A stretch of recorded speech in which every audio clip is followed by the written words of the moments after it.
কষ্ট যদি দাও হে প্রভু, শক্তি দিও সহিবারে, হৃদয় আমার যোগ্য করো তোমার বাণী বহিবারে।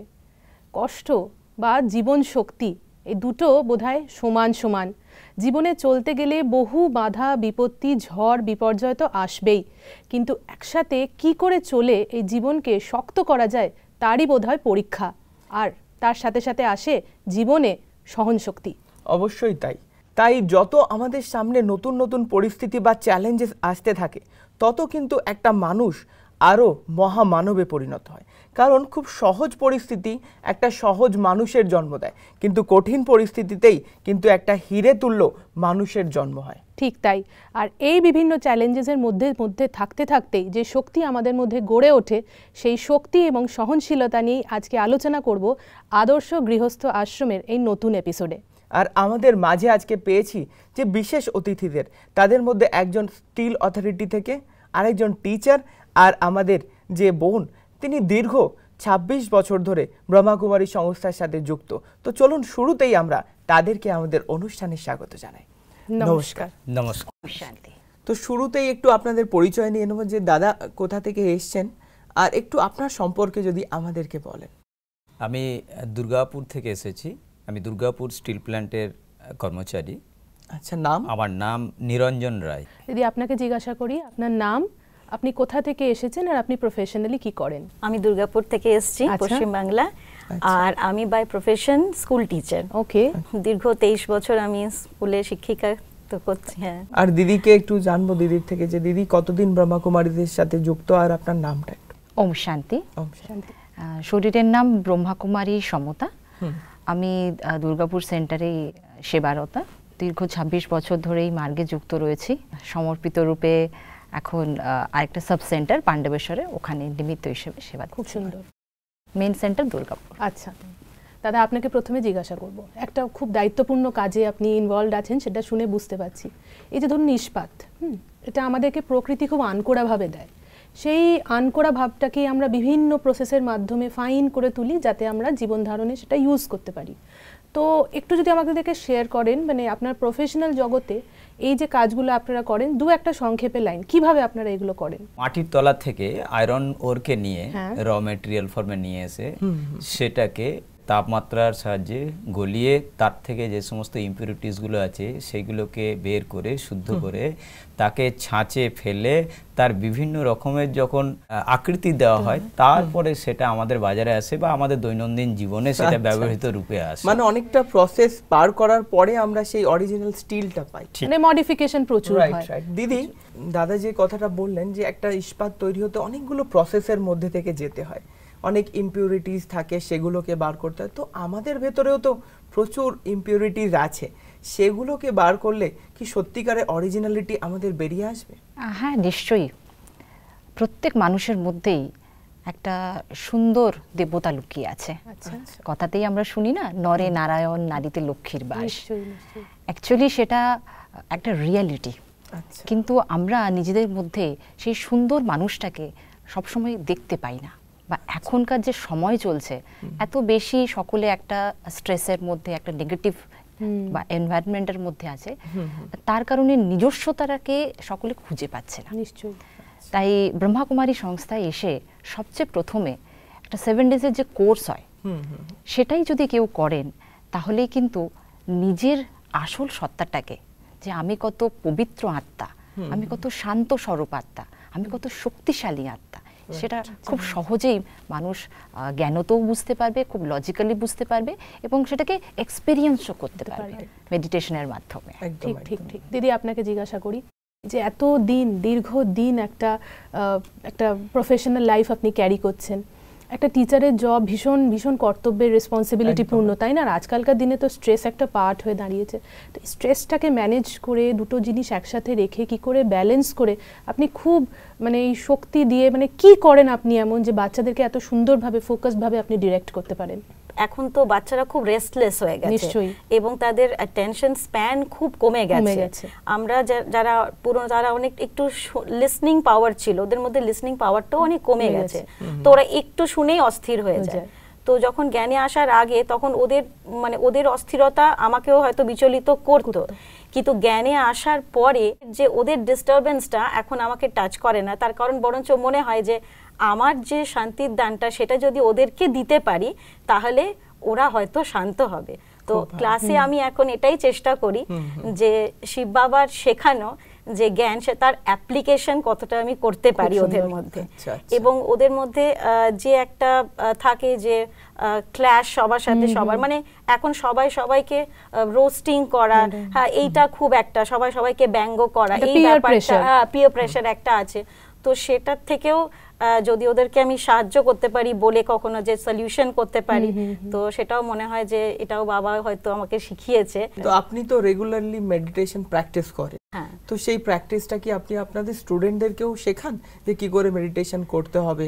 হ্যাঁ, ওদের কাছে তো এখনই পরমাত্মার আইডিয়াটা নেই, কিন্তু খুব ইজি ওয়েতে মানে হোয়াট ইজ মেডিটেশন এটা মানে ছোট ছোট পদ্ধতিতে ক্লাসে যখন আর পড়তে ওদের ইচ্ছা করছে না তখন ওদেরকে খেলার ছলে যে নিজের চলো চোখ বন্ধ করো, একটু স্ট্রেস ফ্রি হয়ে নিয়ে আমরা বাড়িটাকে মনে করো, তো এভাবে মানে মেডিটেশনের কাছাকাছি নিয়ে আসার জন্য। আর তারপরে জিজ্ঞেস করি কিরকম ফিল করলে তোমাদের কি স্ট্রেস ফ্রি, একটু চেষ্টা করি তাদের মতন হয়ে মেডিটেশন করা।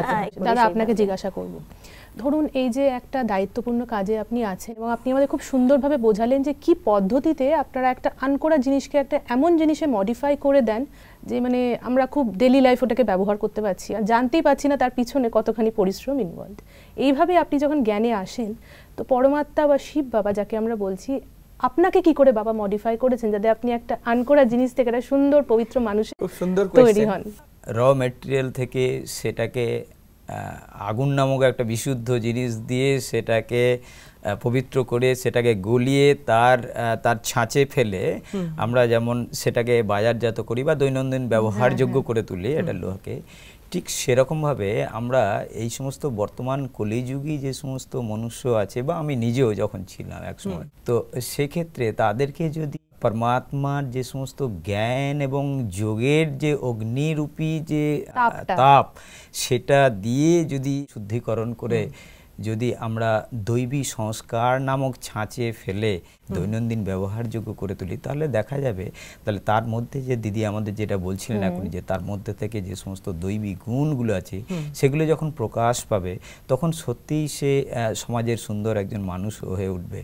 এবং আমাদের ঘরে ঘরে যে সমস্ত কলহ ক্লেশ প্রত্যেক দিনের যা দৈনন্দিন সংসারে যা প্রত্যেক দিন ঘটে থাকে সেখান থেকে আমরা নিষ্কৃতি পাবো আর একটা সুন্দর মানুষে পরিণত হবে। সুন্দর মানুষ হলেই সমাজ সুন্দর হবে, সুন্দর পরিবার সুন্দর হলে দেশ সুন্দর হবে। দিদি আরেকটা জিনিস যে দাদা বলছেন যে একটা প্রসেস না, সেই যোগের অগ্নি একটা কথা উনি ইউজ করলেন, তো যোগটা কি আদৌ কি সেই আগুনের কাজ করে যাতে আমাদের যে খারাপ জিনিসগুলো সেগুলো যাতে আমাদের ভেতর থেকে নষ্ট হয়ে যায়?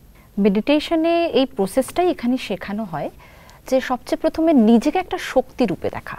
আচ্ছা, আমি আত্মা, আমি অজর অমর অবিনাশী শাশ্বত সত্তা, অতি সূক্ষ্ম জ্যোতির্বিন্দু স্বরূপ সত্তা, চৈতন্য সত্তা, ভ্রুকুটির মাঝে আমার নিবাসস্থান। তাই আমি নিজেই যেহেতু একটা শক্তি, কিন্তু সেই অনুভবটা না থাকার কারণে আজকে সেই ট্রান্সফরমেশনটা সেই পরিবর্তনটা আমরা নিজের মধ্যে দেখতে পাচ্ছি না। প্রথমে তো নিজের শক্তি সম্পর্কে একটা জ্ঞান বা অনুভব, দ্বিতীয় সেই সুপ্রিম পাওয়ার পরম পিতা পরমাত্মা, তিনি সকল শক্তির সোর্স, যখন তার সঙ্গে আত্মা কানেক্ট হচ্ছে তো একটা এক্সট্রা ফোর্স কাজ করছে সেই আত্মাকে পিউরিফাই করার জন্য। যেটা দাদা বলছিলেন জিজ্ঞাসা করব, তাহলে আমি কি ভাবতে পারি যে আমিও একটা শক্তি? অবশ্যই। আমি দেহ নই, আমি দেহের মালিক আত্মা। আমি বলে যে সত্তা, আমি আসলে আত্মা। তো আমি এটা রিয়েলাইজ করলেই ভাবতে পারবো যে আমি একটা শক্তি। হ্যাঁ, এই মেডিটেশনের বিভিন্ন ধাপের মাধ্যমে এটা আমরা রিয়েলাইজ করাই। আচ্ছা আচ্ছা, দিদির কাছে আসবে একটু, যদি কোনো বিশেষ অনুভব এই ব্রহ্মাকুমারীতে আসার পরে যদি আপনি আমাদের দর্শকদের উদ্দেশ্যে বলেন। আমার যেটা জ্ঞানে আসার পরে যেটা মেনলি হয়েছে সেটা হচ্ছে মানে কোনো রকম মানুষ বিশেষ না, সবাইকেই ভালোবাসতে শেখার যে জিনিসটা, সেটা এখন আমার মধ্যে খুব হয়েছে। এটা আমি খুব অনুভব করেছি যে সকলকে যে ভালোবাসতে পারা যায় আনকন্ডিশনালি, সে আমার পর হোক, আপন হোক, যেই হোক। এটা তো স্কুলের বাচ্চাদেরকেও যখন আমার খুব বেশি আপন এখন মনে হয়, তো এই জিনিসটা একটা খুব ভালোভাবে অনুভব করেছি। মানে তারা ইরিটেট করলেও আমার ইরিটেশন লাগে না, মনে হয় যে ওদেরকে আপন করে নিয়ে একটু শিখিয়ে নি, তাহলে ওরাও শক্তি, এই যে দিদি বলছিলেন যে শক্তি, এখন যেন নিজেকে মনে হয় সত্যি আমি শক্তিশালী, যে ওরা ইরিটেট করলেও আমি হই না, বরঞ্চ ওদেরকে চেষ্টা করি যে ওরাও যাতে এরকম শক্তির স্বরূপ হয়ে উঠতে পারে। খুব সুন্দর। দাদা, আপনাকে জিজ্ঞাসা করব, ধরুন এই যে এরকম একটা কাজ, এরকম একটা পরিবেশ, আমি শুনেছি আয়রন অ্যান্ড স্টিল ফ্যাক্টরিতে খুব তাপের একটা ব্যাপার থেকে থাকে, একটা ন্যাচারাল সেটিং থাকে ফ্যাক্টরিগুলোতে। তো ধরুন এই একটা সহ্য শক্তি, হ্যাঁ, এই জ্ঞানে এসে আপনার মধ্যে সহ্য শক্তিটা কি করে ডেভেলপ করলো, এবং এটা আপনি আপনাদের দৈনন্দিন জীবনেও কি করে অ্যাপ্লাই করেন? আমাদের অ্যাকচুয়ালি প্রাত্যহিক জীবনে যে সমস্ত দুঃখ, অশান্তি বলুন, বা নিজেদের ঘরে ঘরে যে সমস্ত দৈনন্দিন সমস্যার কথা বলুন, যার থেকে আমরা সহজেই নুয়ে পড়ি সমাজে নানান সমস্যার কারণে, তো সেখানকার মেন কারণই হচ্ছে গিয়ে আমরা আমাদের সহ্য শক্তি হারিয়ে ফেলেছি। আমরা শুধুমাত্র অন্যের দিকে তাকাতে ব্যস্ত, অন্যের দিকে দেখতে ব্যস্ত, ও এই করেছে, ওই করেছে, এ করেছে, এটা করতে করতে আমাদের সমস্ত সময় পেরিয়ে চলে যায়, দিনের সমস্ত সময়, ইভেন জীবনের সমস্ত সময়। তো আমরা যদি শুধুমাত্র নিজেকে দেখি, নিজেকে চিনি, যেটা রাজযোগ মেডিটেশনের প্রথম ধাপ, এবং যা বলা হয় স্বপরিবর্তন, স্বপরিবর্তন সে বিশ্ব পরিবর্তন, বা স্বকে দেখা, স্বকে চেনা, নিজেকে চেনা।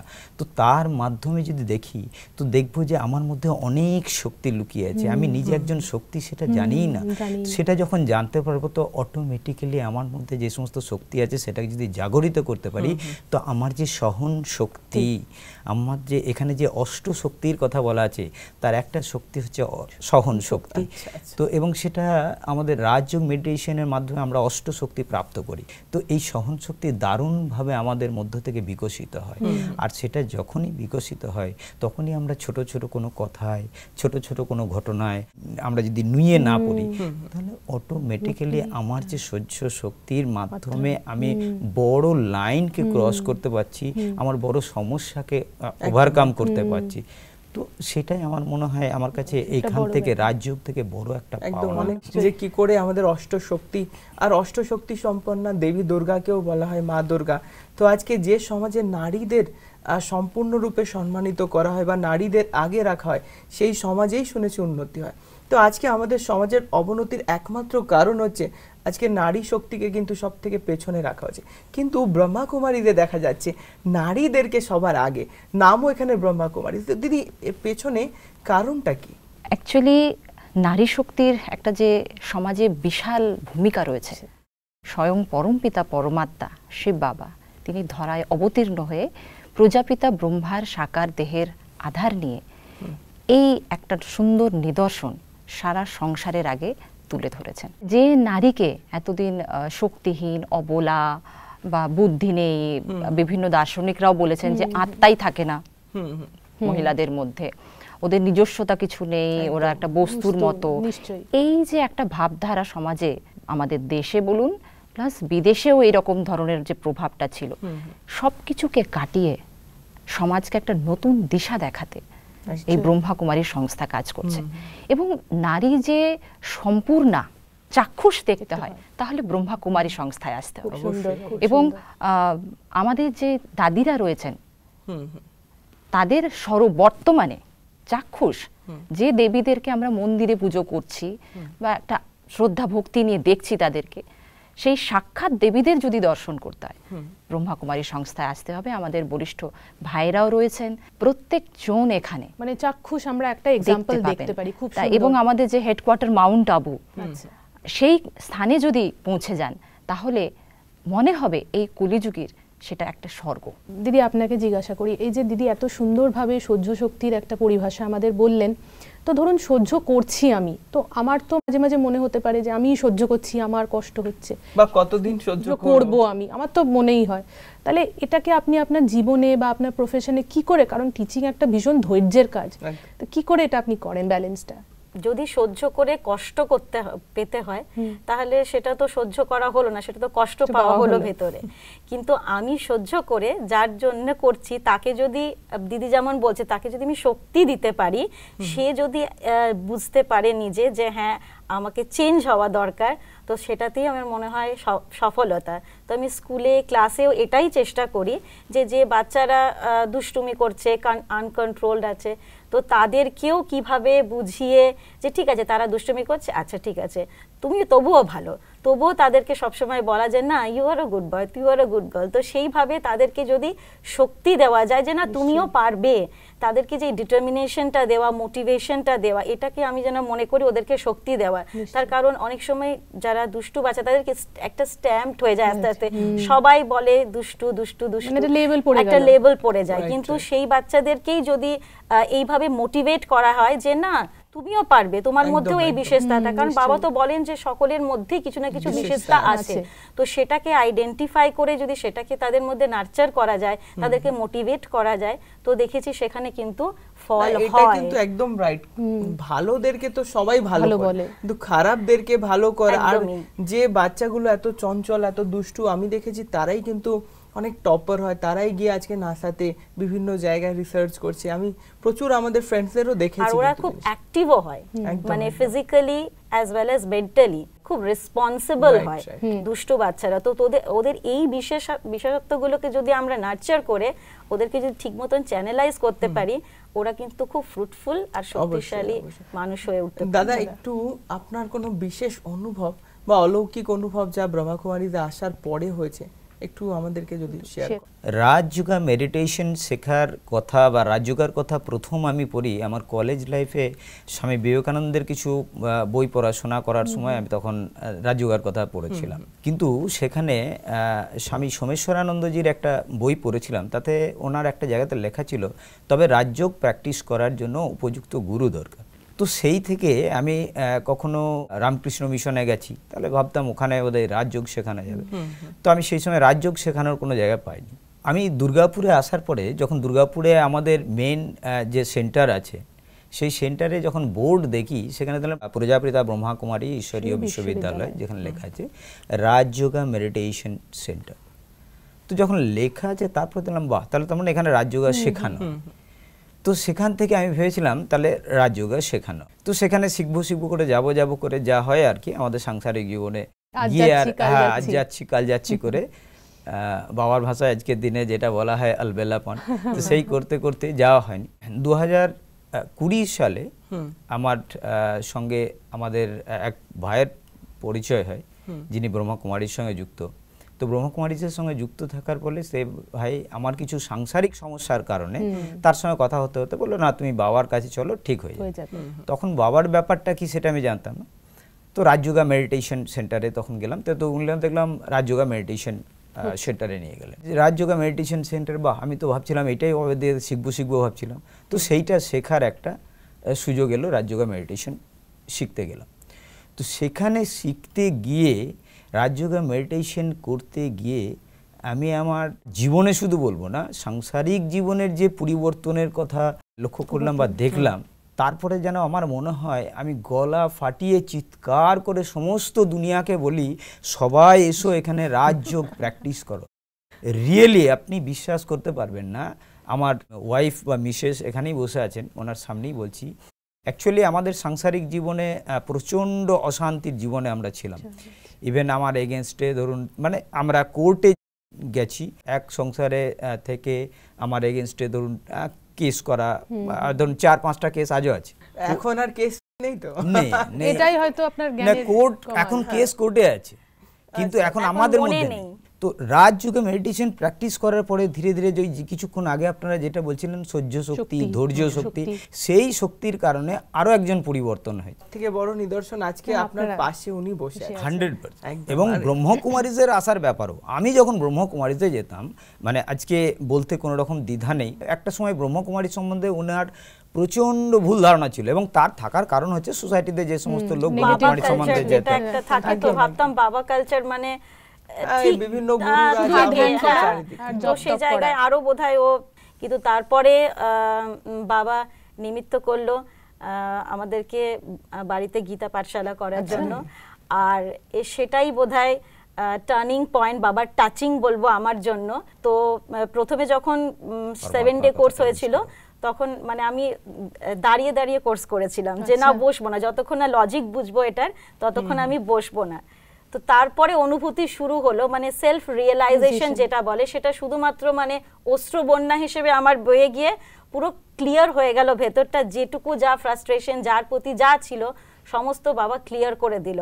এটাই আমার সবচেয়ে বড় অনুভব এবং টাচিং। অসাধারণ অসাধারণ। সত্যি আপনাদের অনুভব শুধুমাত্র আমাদের জন্য নয়, আমাদের দর্শকদের জন্য যে কতটা মোটিভেটেড হবে যে একজন মানুষ এইভাবে চেঞ্জ হতে পারে, এবং সর্বোপরি কিভাবে সম্পর্ক জুড়তে পারে এবং সত্যি আমরা একটা আদর্শ গৃহস্থ আশ্রম সৃষ্টি করতে পারি। দিদি চট জলদি আপনার কাছে চলে আসি, এক লাইনে আমাদের দর্শকদের জন্য আপনি কি মেসেজ দেবেন, এখানে এসে কিভাবে সহ্য শক্তি, ক্ষমতা শক্তি আমরা ডেভেলপ করতে পারি?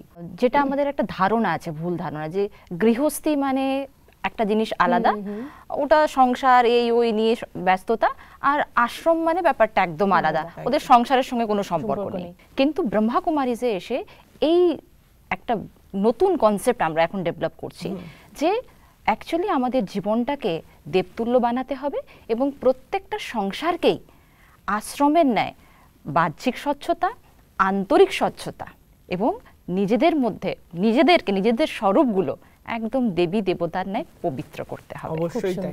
এত সুন্দর করে আপনারা আমাদেরকে বোঝালেন। আর দেখুন, আপনাদের সাথে আলোচনা করতে করতে সময় আমাদের প্রায় শেষের পর্যায়ে এসে, না চাইতো আমাদের অনুষ্ঠান আজকে শেষ করতে হবে।